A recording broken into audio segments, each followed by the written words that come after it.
O foco dessa mensagem, o tema é família da crise à estabilidade. Família da crise à estabilidade. 2 Reis, capítulo 4, os versos 1 a 7. Quem achou, diga, eu achei. Isso. Quem não achou, ainda vai dar tempinho para eu vou beber o água rapidinho, para você terminar de achar. Valeu? Então vamos lá. Acompanhe na sua Bíblia o que o texto nessa minha tradução diz. Certa mulher das mulheres dos discípulos dos profetas clamou a Eliseu dizendo: meu marido, teu servo, morreu, e tu sabes que ele temia ao Senhor. É chegado o credor para levar os meus 2 filhos para lhe serem escravos. Eliseu lhe perguntou: que te hei de fazer? Dize-me o que tens em tua casa. Ela respondeu: tua serva não tem nada em casa, senão uma botija de azeite. Então disse ele: vai, pede emprestadas vasilhas a todos os teus vizinhos, vasilhas vazias, não poucas. Então entra e fecha a porta sobre ti e teus filhos, e deita o teu azeite em todas aquelas vasilhas, põe à parte a que estiver cheia. Partiu, pois, dele e fechou a porta sobre si e sobre os seus filhos. Estes lhe chegavam as vasilhas e elas enchia. Cheia as vasilhas, disse ela a um dos filhos: chega-me aqui mais uma vasilha. Mas ela respondeu: não há mais vasilhas. Ele respondeu: não há mais vasilha nenhuma. E o azeite então parou. Então foi ela e fez saber ao homem de Deus. Ele disse: vai, vende o azeite e paga a tua dívida, e tu e teus filhos vivei do resto. Senhor, nós nos submetemos a essa palavra, pedimos que ela seja rema, palavra aplicada ao coração, palavra do verbo que se aplica para o presente, para esse momento da minha vida, da vida de cada irmão aqui. Que nós, como família, Senhor, possamos experimentar o transitar da crise até a estabilidade. Que seja assim para a honra e para a glória de Jesus. Amém, Senhor. Amém. Meus irmãos, os dados do IBGE apontam que esse tempo é um tempo que permite às famílias brasileiras, interessante, independente da região do país, independente da classe social, uma característica que uniformiza todos nós, e aí nós temos uma proporção de quase 70% das famílias brasileiras se encontrarem na característica, ou no perfil, melhor dizendo, de famílias endividadas.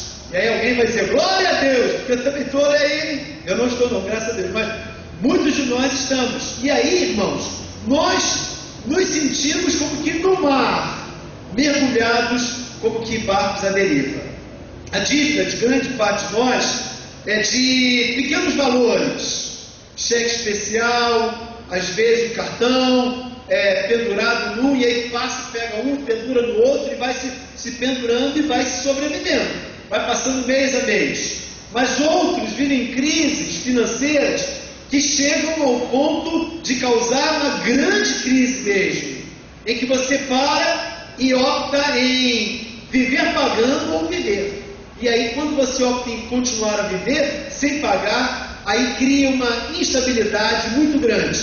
Graças a Deus, eu creio que grande parte da nossa realidade, que não é essa a que estamos citando aqui, mas também não seria anormal nós termos alguns entre nós, porque se um número tão grande, quase um número de 70% das nossas famílias estarem apertadas financeiramente com esse perfil, seria muito fácil nós nos encontrarmos dentro da característica do que apela o texto bíblico para nos ensinar nessa noite: família da crise e a estabilidade.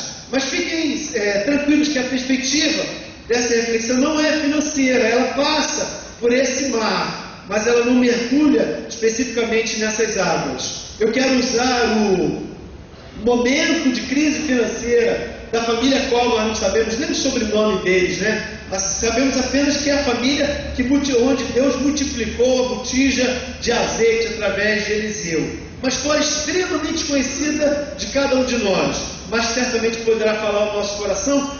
Repito, não só na perspectiva financeira, mas eu quero me colocar como instrumento de Deus para abençoar a sua família, assim como a minha também, em outras áreas, amplas áreas das nossas relações. Como a família, que não vive apenas crise financeira, mas exemplifica-se muito bem por ela, vive outras crises, ela pode viver da crise, transitar para a estabilidade. A primeira dica que o texto nos dá é que para nós vivermos essa passagem da crise para a estabilidade, nós precisamos permitir que Deus organize a nossa família.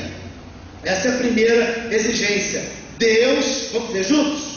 Digamos, Deus quer organizar a sua família. Mais uma vez, Deus quer organizar a sua família. A proposta interessante de Eliseu aqui no texto não é necessariamente ou exclusivamente uma proposta econômica. Ele, quando ouve e recebe aquela palavra, era um compromisso que Eliseu tinha. Ele representava aquele seminário, aquela casa de profetas que alimentava a organização religiosa daquele momento da história do povo de Israel. Aquela viúva com seus 2 filhos, ela chega e diz: olha, nós perdemos o nosso marido, o meu esposo, ele amava o Senhor, ele seguia a obra, ele era um servo com o Senhor, e ele agora morreu, e agora nós não temos como suprir a nossa casa, estamos em desespero, porque o credor, ele tem dívidas tão altas para resgatar de nós, que nós não temos como pagar. E a única maneira é entregar os meus únicos 2 filhos, os meus 2 filhos, e eles vão virar escravos. O que, irmãos, é uma aberração. O texto de Levítico, capítulo 25, 37 em diante, vai dizer que nenhum judeu poderia tornar escravo outro judeu. Se a sua dívida fosse tão grande, ele poderia torná-lo como um jornaleiro seu, como maior ou menor e mais subalterno empregado. Mas ele, no ano do jubileu, devolveria a sua categoria e ele voltaria então livre da sua dívida. Porém, irmãos, o pecado do povo era tão grande e a ganância era tão grande que judeu fazia judeus, seus irmãos compatriotas, de escravos também.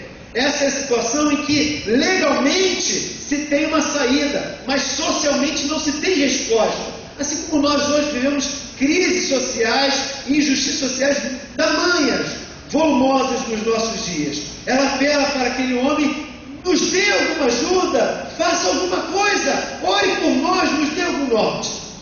Você olha para aquela mulher e fala: o que eu vou fazer com você?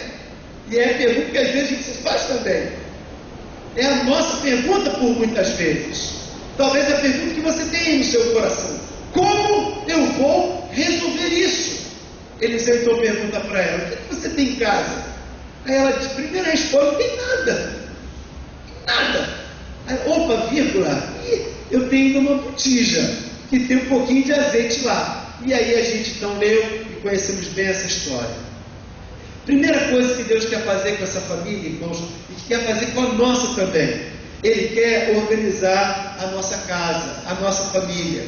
Como Deus atuou para organizar aquela família, como também quer atuar para organizar a sua família hoje. Deus, Ele tomou algumas, através de Eliseu, fez com que ela tomasse algumas atitudes, as quais nós também precisamos fazer. A primeira delas, Eliseu levou que aquela mulher identificasse os seus recursos e as possibilidades existentes. A pergunta que se repete agora: dize-me o que tens em tua casa. Eu não estou falando, repito, de crises só financeiras, de crises de relacionamento, crises existenciais, crises espirituais, saúde e tantas perspectivas que poderíamos colocar. Quando Eliseu perguntou àquela mulher, ela poderia, por exemplo, dizer: bem, eu tenho a mim mesmo, eu ainda estou viva. Bem, ela poderia dizer: eu tenho meus 2 filhos, eles estão pertinho, que ele não vai levá-los, mas eles ainda estão em casa. Eu tenho meus filhos, e 2 filhos homens, que é muito importante. Mas, meus irmãos, o desespero era tão grande, igual como você e eu ficamos, que a gente não enxerga o que Deus está nos perguntando e como responder o que nós temos em nossa casa. Ela poderia dizer: eu tenho muitos amigos, porque o texto diz que aquela comunidade toda, assim, sensibilizada, compadecida, tocada pela crise que ela vivia, toda a família, as famílias em volta se juntam e pegam panelas, e ficam sim suas panelas, mas não todas as panelas possíveis para aquela família. Ela era querida, certamente, ela era amada, era admirada, ela era alvo da compaixão, porque as pessoas olhavam aquela mulher sem seu marido e agora à beira de perder seus dois filhos. Irmãos, ela tinha muito, porque além disso tudo, quem mais? E o que mais ela tinha? Ela tinha um Deus que queria operar por ela. Mas, meus irmãos, na hora da crise, nós somos iguaizinhos àquela mulher. Dize-me o que tu tens para resolver o seu problema. O que nós dizemos? Nós não temos nada. Eu não tenho nada, Senhor, porque eu não sei como dar o próximo passo.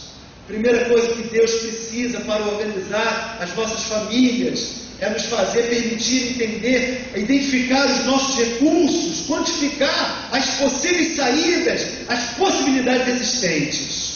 Se você está angustiado, não entende como dar o próximo passo, a primeira coisa é esfriar a cabeça.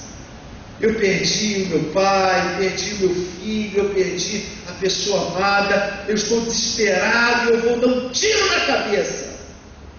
Essa é a intenção, ou a provocação que o contexto me dá. Mas quando eu me acalmo e eu percebo o sussurrar de Deus, nós enxergaremos muito mais possibilidades do que talvez enxerguemos no desespero. Para nós organizarmos a nossa família, a gente precisa, em segundo lugar, fazer isso aqui, olha, o aproveitamento de todas as possibilidades. Ela lembrou-se, peraí, ela não lembrou do resto, das grandes coisas que tinha, mas como ela lembrou de um pouquinho de botija, da botija que tinha ainda de azeite, Deus usou esse pouquinho para mostrar o muito que ela tinha para fazer. Meus irmãos, se a gente olhar as possibilidades, elas certamente serão maiores do que a nossa perspectiva. Terceiro lugar, para organizar a nossa família, ele sugeriu lá, e sugere para nós também, a utilização dos nossos relacionamentos. O que o texto diz ali? Vamos dizer juntos? Vai, vasilhas a todos os teus vizinhos, e não poucas. Interessante, irmãos, porque quando nós cuidamos bem dos nossos relacionamentos,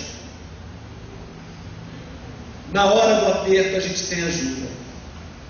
Não são poucas as pessoas entre nós, crentes, porque não queremos nos envolver com o pecado do mundo, nós acabamos fazendo o erro de nos afastarmos dos nossos vizinhos, e às vezes até dos nossos parentes também. E eu não estou falando de parentes longe, falo da aberração de afastarmos de parentes dentro da nossa casa também, porque ele bebe cerveja, cheira mal às vezes, com cheiro de cigarro, porque ele usa drogas, porque usa um brinco, porque o vizinho ouve pagode. É verdade que nós não vamos comungar com as trevas. Você inclusive deve ter amigos ímpios, porque é ali que você vai ser luz. Mas, meus irmãos, em nome da nossa religião, da nossa fé, do nosso amor ao Senhor, nós nos aproximamos muito dos irmãos e nos afastamos plenamente dessas pessoas. Esta mulher nos dá um grande ensinamento. Foi na hora do aperto que ela encontrou verdadeiros irmãos, como o provérbio nos ensina. Então aquele seu vizinho ímpio, ele é bênção, olha profeticamente para a vida dele, e você vai enxergá-lo convertido, e você vai se relacionar construindo essa conversão.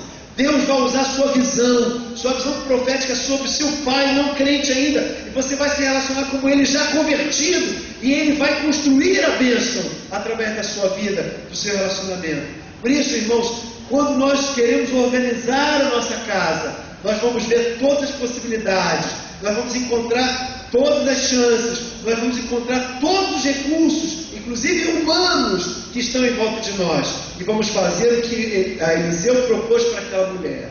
Eliseu propôs para aquela mulher não uma saída econômica, simplesmente, mas Eliseu propôs para aquela mulher uma saída espiritual. Ela organizaria as suas finanças, sobre a dependência completa e total de Deus. Meus irmãos, o contrário muitas vezes queremos fazer. Muitas vezes queremos ter uma total dependência de Deus para dizer: ó Senhor, resolve, eu não sei fazer isso não. Eu fiz essa coisa horrorosa que não se pode pronunciar aqui no altar, e agora resolve para mim, Senhor. Eu dependo de Ti, eu não sei como fazer. E aí, irmãos, continuamos com a nossa vida desorganizada, sem relacionamentos saudáveis em casa, com os parentes mais próximos, sem uma vida acertada com Deus, sem desejo de transformações no nosso próprio caráter, sim, porque Deus estava tratando com essa família profundamente através da crise financeira deles. Meus irmãos, para nós organizarmos a nossa vida, a gente tem que organizar o nosso lar, as nossas relações, enxergar as possibilidades e fazer assim, irmãos. Olha, não é penitência não, mas é andar na presença do Senhor, depender de Deus, clamar de Deus e fazer a nossa parte também. Hoje Deus quer levantar você para que você saia daqui encorajado em nome do Senhor, não acreditando que você vai botar sua Bíblia aberta e todos os seus problemas vão ser resolvidos, sua vida vai se organizar, não chamando você para dar um dízimo grande, porque em troca, em barganha, Deus vai te abençoar, não. Mas com a misericórdia de Deus, com a graça de Deus, você vai enxergar o que fazer. Você vai fazer o seu trabalho. Você vai fazer a sua parte. E a partir da sua organização, Deus vai ungir e fazer o que você não pode fazer. Glória a Deus por isso. Em segundo lugar, essa família nos ensina demais, irmãos, como sair da crise e ir para a estabilidade. Essa mãe desesperada vai a Eliseu e ele sugere isso para essa mãe. Deus quer mobilizar a sua família. Vamos dizer juntos? Deus quer mobilizar a sua família. Agora diz para quem está do seu lado aí, ó, irmão, Deus quer mobilizar a sua família.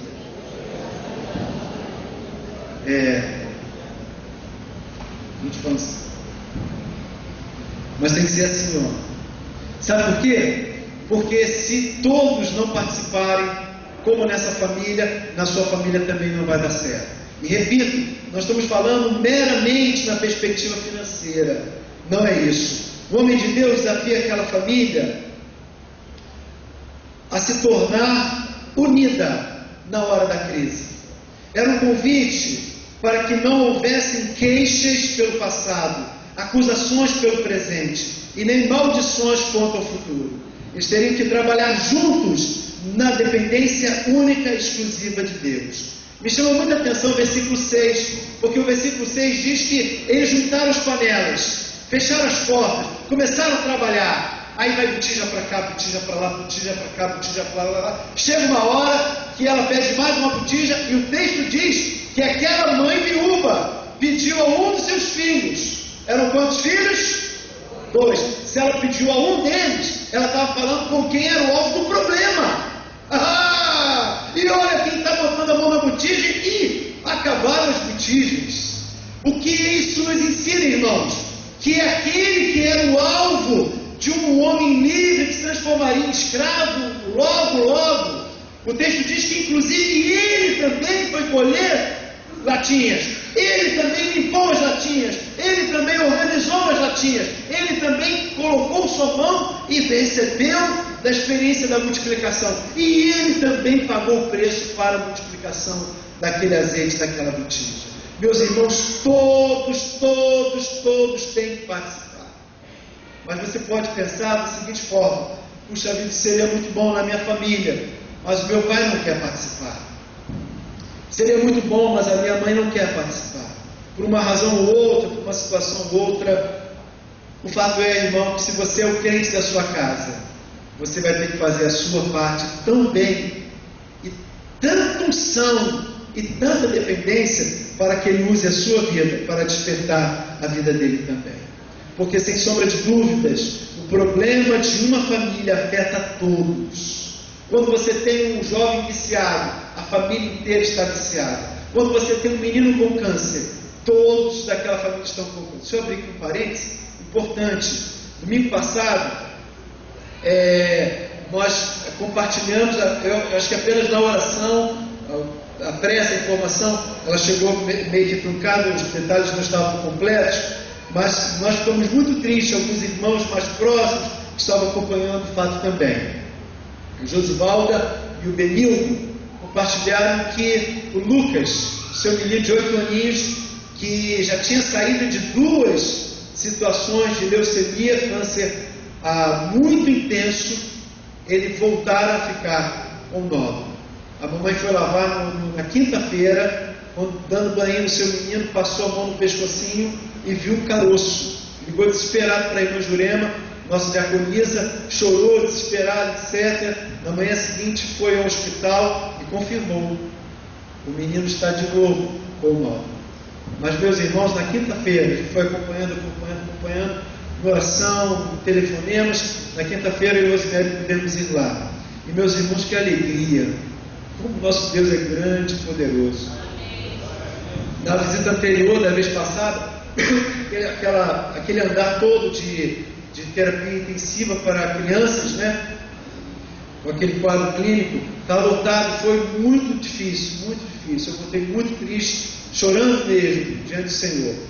E não tive minhas lágrimas naquela vez. Dessa vez eu entrei confiante, saí muito esperançoso. Ele fez uma punção na sexta-feira já, no dia seguinte, ela me ligou dizendo assim: pastor, meu filho está limpo. O meu filho está limpo, pastor. Meu filho está limpo. Glória a Deus por isso, irmãos. Porque ele vai continuar fazendo. Segunda-feira, tá sabendo? Segunda-feira ele vai estar, amanhã ele vai estar aqui. A gente precisa só acertar os detalhes, quem vai buscá-lo, se o menino vai poder realmente ou não.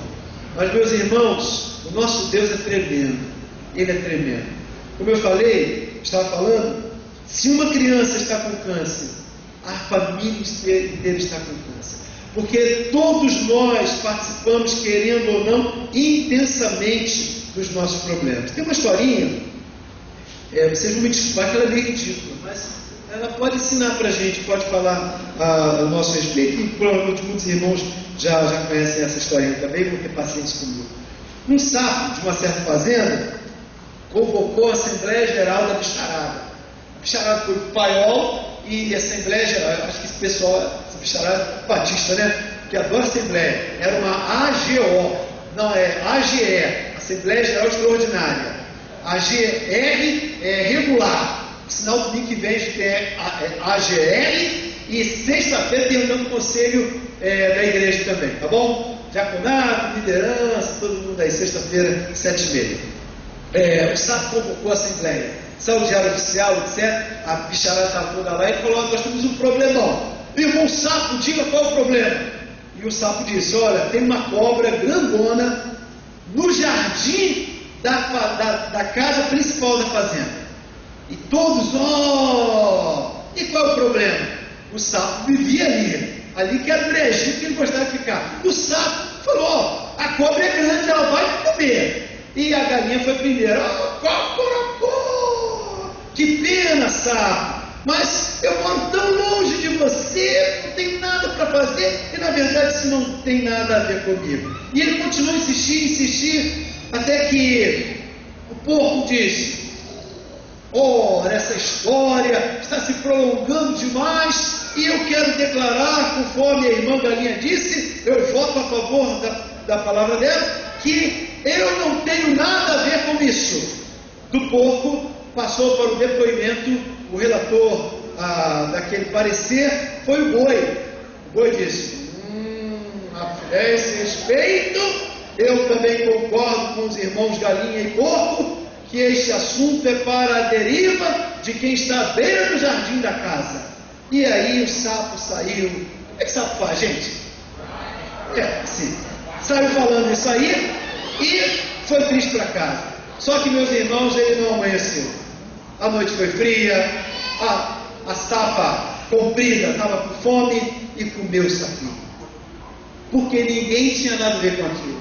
O problema se estendeu da seguinte forma: a cobra continuou com fome e achou que ali tinha terreno fértil, e do jardim foi para a calçada. A mulher do fazendeiro, que não foi participar daquela assembleia, não foi convidada, falou por sinal, pisou em falso e a cobra picou o seu calcanhar. Ela sentiu, pensou que era alguma coisa menor, a enfermeira não se cuidou, adoeceu. quando ela adoeceu, a notícia se espalhou entre os vizinhos, os mais próximos, todos concorreram à sua casa e o fazendeiro tomou uma atitude imediata. Pegue a galinha mais gorda, aquela. Faça uma canja. Vamos servir para os nossos vizinhos que vieram prestar solidariedade à minha mulher. E a galinha, que não tinha nada com isso, entrou na canja. Da canja, aquela mulher continuou passando mal. O seu estado se agravou demais, ficou muito profundo e ela entrou em estado de coma, porque não podia ser levada para o hospital. O que fez com que houvesse então um aglomeramento maior ainda de familiares e de vizinhos que vieram visitar aquela mulher, a mulher do fazendeiro tão amada, a qual o fazendeiro não teve outra chance. Mandou matar o porco. E o porco, aquele irmão da Assembleia, que não tinha nada com a história, entrou no caldo também. Só que a notícia ficou mais triste, irmãos. Aquela senhora faleceu. E aí então, a multidão que amava aquela mulher tanto, fez com que o fazendeiro matasse quem? Boi, bem lembrado. E o boi sangrou também. Inclusive a mulher do fazendeiro. Essa história bem ridícula, que vocês me perdoem, ela quer nos ensinar uma grande história, uma grande verdade. Quando nós falamos que o problema não diz respeito a nós estamos fazendo uma grande bobagem. Porque ela diz sim. Aquela chuva que dá lá do outro lado vai passar pelo nosso rio também. Aquele lixo que jogou ali do outro lado vai afetar a gente também. Aquele drogado do vizinho vai afetar a nós também. Aquela pessoa doente na nossa casa vai afetar a nós também. Porque todos nós fazemos parte intensamente do problema a qual nós estamos inseridos. Por isso, meus irmãos, sem sombra de dúvidas, Deus ele quer com urgência mobilizar a nossa família. O verso 6 que eu destaquei, e eu queria então mostrar essa verdade aqui. O problema de um familiar afeta todos, porque Deus quer que você esteja comprometido na resolução do desafio familiar lá na sua casa. O principal desse texto para a mobilização foi a intimidade que aquela família teve. Depois de juntar tantas coisas entre seus vizinhos, tantas latas, ela tomou uma atitude que você deve fazer. Ela, chamando todos, ela fez o seguinte: pegou a chave, passou a porta, botou seus filhos dentro e trancou a sua casa. O que isso quer dizer para nós, meus irmãos? Tem muitas vezes que a nossa mobilização ela vai precisar de uma ação prática e de reserva para que nós possamos trabalhar. Isso nos ensina sobre essa intimidade familiar no ato de fechar a porta sobre si e sobre seus filhos. A primeira verdade que é essa aqui: ainda que aquela mãe tenha pedido ajuda aos vizinhos nas vasilhas, houve uma hora em que ela precisou fechar a porta para a opinião e a interferência dos outros. Você terá que ter intimidade, você e seu marido, convocar você e seus filhos, convocar você e sua mãe, se você é sozinho com ela, você e o seu pai, a pessoa que está junto com você, e fechando as portas, não permitir interferência de outras pessoas, exceto aquelas pessoas de maior confiança, um conselheiro, uma pessoa a quem você busca a orientação de Deus. Mas, meus irmãos, quantas vezes, quando nós não prestamos atenção nisso, ouvimos tantas vozes: faça isso, faça aquilo, e fazemos besteiras. Não são poucos os crentes que se endividam mais ainda, pegando dinheiro do agiota. Não são poucos os crentes que, no desespero de acertar na loteria espiritual, dão uma grande oferta para o pregador da televisão. Olha aí o que eles estão mostrando. Não são poucos entre nós, irmãos, que no desespero de resolver da forma mais fácil, negociam alguma coisa da sua própria fé por convite e estímulo de outros. Outros que batem na nossa porta, outros que entram pela televisão, outros que acessam a nós pelos meios da internet, outros caminhos também.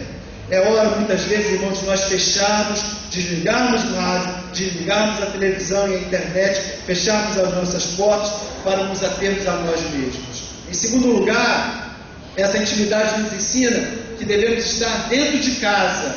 E quem deve estar dentro de casa? A mãe, os filhos quase feitos escravos e uma tremenda expectativa de milagre. Eles esperavam pelo sobrenatural. Então você vai fechar sua porta, irmão. Vai botar sua família de joelho. Vocês vão trabalhar bastante. E vão esperar o quê? o sobrenatural de Deus. Vão acertar suas vidas e vão aguardar o sobrenatural de Deus. Por quê? Porque o exemplo maior veio de um dos grandes milagres que Jesus fez. Lucas capítulo 8, 51, fala sobre a ressurreição que Jesus proporcionou à família de Lázaro, de Jairo. Sua menina de 12 anos estava à morte. Ele corre, vai a outra banda da sua cidade. Jesus está lá no meio de uma multidão e ele apela: vem para minha casa, correndo, cure minha filha. E Jesus se sensibiliza com aquela história. Ele indo a caminho, encontra-se no meio de uma multidão que alguém lhe toca. E a mulher do fluxo de sangue revela-se, então, a cura daquela mulher do fluxo de sangue. Toma algum tempo de Jesus. Quando Jesus se desvencilha daquela situação e vai mais uma vez em direção à casa de Jairo, chegam os amigos de Jairo. Não incomodem mais o mestre. Jairo, sinto muito, a sua filha foi embora, ela está morta. Assim como já falaram sobre o casamento, sobre suas finanças, sobre sua vida espiritual, sobre alguma área que ninguém mais acredita. Meus irmãos, Jesus disse para Jairo: isso não é para a morte, sua filha vive. Seguiu em frente, e a multidão também. Quando Jesus afirma na entrada da casa de Jairo: tua filha vive, os vizinhos riram de Jesus. O que Jesus fez? Entra somente papai, mamãe, Pedro, Tiago, João e Jesus. E o que ele faz? Tranca a porta. Irmão, tranque a porta da sua casa. Deixe Jesus dentro. Dependa dele. Trabalhe com seus filhos intensamente. Se você tem que corrigir alguma coisa sobre vida espiritual, corrija. Se você tem que pedir perdão a alguém, peça. Se você tem que pagar alguma dívida, pague. Se você tem que se arrepender de alguma coisa, arrependa-se. Acerte sua vida. Coloque Deus dentro de sua casa. Crie juízo, responsabilidade com o seu lar. Tranque a casa e faça o seu trabalho de casa. Deus, irmãos, com a dependência dele, vai fazer você experimentar um milagre na sua vida também. Jesus olhou para aquela mulher, aquela menina de 12 anos, deve ter apagado os seus cabelos, e disse: filha,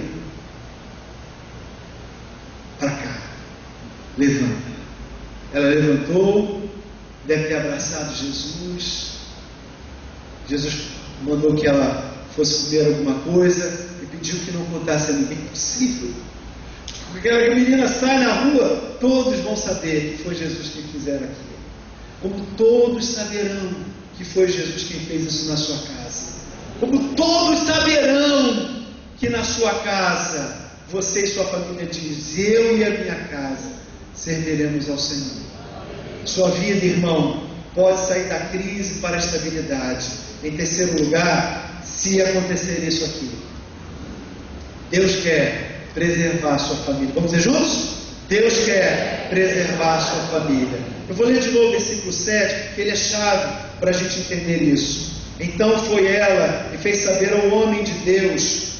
Ele disse: vai, vende o azeite e paga a tua dívida, e tu e teus filhos vivei do resto. Que coisa maravilhosa, irmãos, porque o versículo 1 começa com um diagnóstico de morte. Aquela família, nas palavras daquela viúva, daquela mãe desesperada, hoje no dia das mães, ela nos representa dizendo ao líder religioso do seu povo, dizendo: minha família acabou, meu marido morreu, ele temia o Senhor, ele dedicou a sua vida inteira ao Senhor, e agora ele morreu, tipo dizendo: a culpa é tua, a culpa é de Deus, eu não tenho como pagar, e agora os meus filhos vão pagar. Versículo 1. Mas, meus irmãos, quando Deus entra na história daquela família, diz-nos o versículo 7 que está acontecendo isso aqui. Ela testemunha, ela viu um milagre na sua casa, ela contabilizou, ela estava radiante, igual o Jefferson radiante aqui com a oferta missionária, radiante, feliz do que Deus fizer. Então ela corre, olha o que aconteceu. Ele diz isso: vai e vende, paga e vive do resto. O que isso nos ensina, irmãos, sobre a preservação que Deus está fazendo com aquela família, tal como Ele quer preservar a sua família? Interessante, precisamos ver, entender o significado dessa palavra, poderosa. O significado da palavra preservar. Quem quer que sua família seja preservada, leia o significado da palavra preservada comigo. Diga lá. Proteger de algum dano futuro, defender, resguardar. É isso que Deus quer fazer com a sua família. É isso que Deus quer trabalhar para que aconteça nos nossos lares, em volta de nós, com todos os quais nós temos contato. A primeira coisa que Deus trabalhou naquela família, que quer trabalhar na sua família também, preservação financeira. Deus falou através de Eliseu: agora vai e vende o azeite. Ou seja, você construiu, produziu, goze daquilo, venda. Trabalhe para ter aquilo que Deus preparou para você. Irmão, trabalhe muito, dedique-se muito, não roube, não entre em nada desonesto, não faça nenhum gatilho, não roube a luz da light, ou a água, ou alguma outra coisa errada, não entre em gatinete, não faça nada que desagrade a Deus, acerte sua vida com Deus, trabalhe, trabalhe, trabalhe. Deus vai te abençoar. Deus vai te abençoar rica e poderosamente. Dê o seu dízimo, dê sua oferta com alegria, oferte graciosamente. Deus não mentiria na sua palavra, porque Ele diz que Ele é gracioso em abençoar, Ele se agrada, tem alegria com quem oferta com alegria também. Por isso, Ele quer preservar a sua vida financeira. Segunda área, para que haja preservação da nossa casa, é a preservação dos valores éticos e morais. Quase nunca, irmãos, pregados na televisão, pregados nos nossos cultos. Ele falou: vai, vende, vai agora e vende o azeite. Depois ele disse: paga o que, irmãos? A tua dívida. Nós não podemos dever, nós não podemos ficar tranquilos enquanto uma área da nossa vida está num buraco, é uma brecha para que o diabo entre, penetre e traga maldição sobre a nossa casa. Meus irmãos, isso nos ensina que a ética e a moral ainda são verdadeiras. O que a televisão e tudo está nos ensinando. Há dias atrás eu estava, não sei exatamente no comércio, e estava com a televisão ligada, era no período da tarde, e estava barulho, coisa e tal. Depois dá um play, play, você já sabe que emissora estava, né? Apareceu fala da novela seguinte: um homossexual cantando um outro homem e os dois felizes. Era mais ou menos uma coisa assim. Um homem ímpio do meu lado, fumando cigarro, provavelmente um ímpio, às vezes crente, mané, sai da igreja e fuma também, vira um ímpio também. Era um ímpio, certamente era um ímpio. Ele disse: que pouca vergonha que essa emissora bota para dentro das nossas casas. Um ímpio. E meus irmãos, às vezes nós estamos lá como servo do Senhor, comendo, bebendo, se alimentando, como se fosse aquilo um bom alimento para nós. Quantos crentes assistem Big Brother, escondidinhos, mas assistem, e assistem outras coisas também que nós não poderíamos mencionar. Meus irmãos, Deus precisa nos limpar, Deus precisa nos limpar, Deus precisa nos dar de novo uma igreja que honra o nome do Senhor. Quantos de nós já ouvimos ímpios dizer: eu não quero um crente para trabalhar na minha empresa? Por quê? Porque um crente valoriza mais a sua casa, o seu trabalho, a sua igreja, e por conta da sua igreja falta o trabalho. E olha, tem gente assim, gente assim. Há dias atrás eu e o Rosemary ficamos tristes, uma crente que fez isso também. Em nome de buscar uma consagração na quarta-feira de manhã, acertou as coisas para se beneficiar, para poder faltar ao trabalho, para ir se consagrar. Meus irmãos, isso não é consagração. Ora, pois, não é consagração, porque consagração é viver em luz, é se comprometer com o Senhor, é ganhar um patrão para Cristo, através de um bom testemunho. Quando nós, irmãos, vamos lá escondidinho, quando a pessoa não está olhando e a gente só aparece aquela luzinha, sabe o que é? O fundo musical, escondidinho, voltamos na bolsa e escondidinho chegamos no ensaio da igreja, no estudo bíblico, e abençoamos. Deus não vai abençoar um roubo, irmãos, porque Isso é roubo. Meus irmãos, Jesus apelou que nós fôssemos mais justos e retos do que os ímpios. E nós não somos.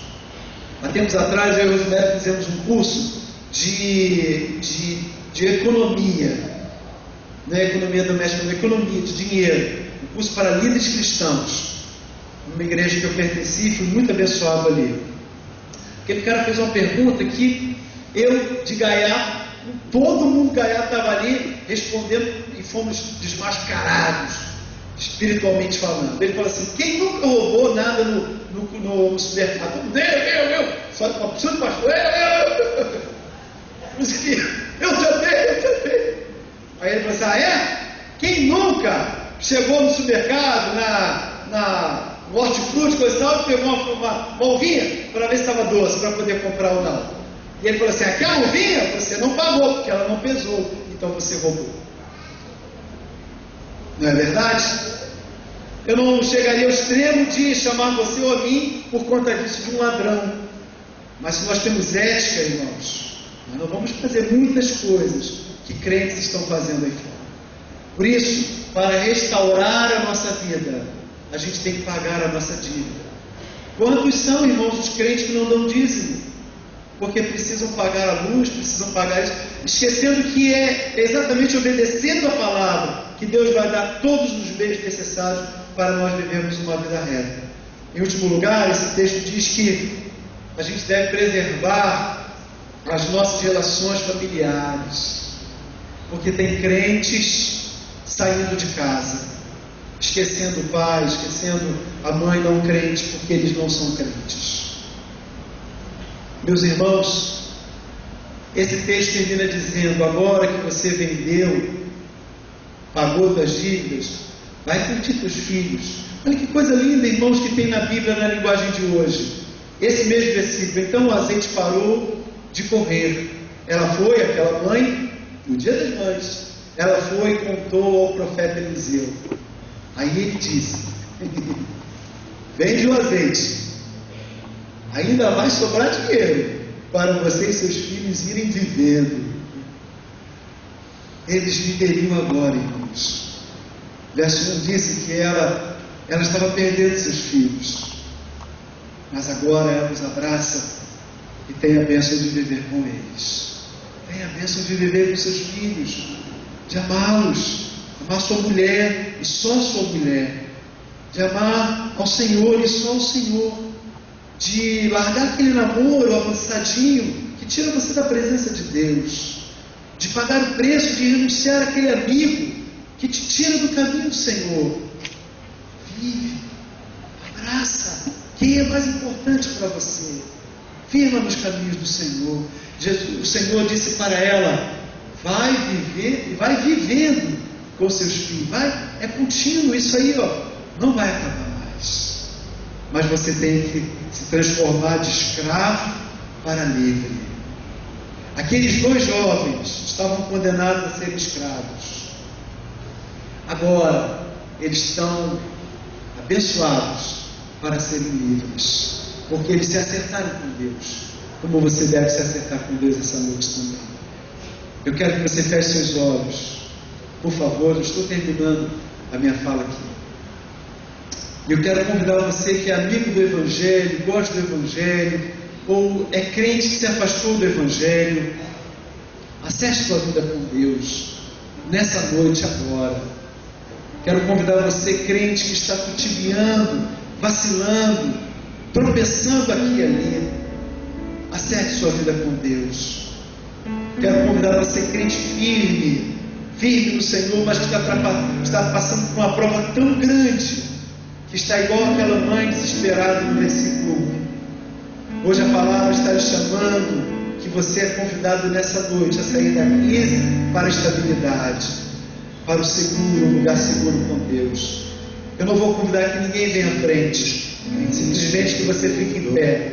Se você quer entregar sua vida a Jesus, fique em pé. Se você quer se consagrar ao Senhor, fique em pé. Se você quer entregar a sua vida novamente ao Senhor, voltar ao caminho do Senhor, fique em pé. Eu quero orar pela sua vida, eu quero pedir que Deus abençoe a sua vida. Glória a Deus.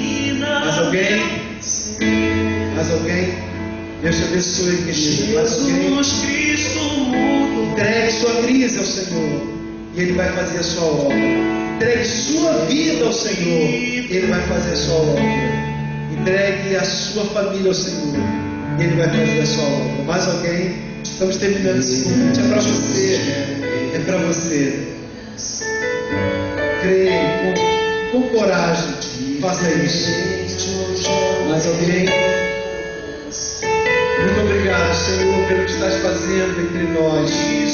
E essas vidas estão entregando seus corações, estão entregando suas vidas, para que o Senhor faça o milagre da notícia.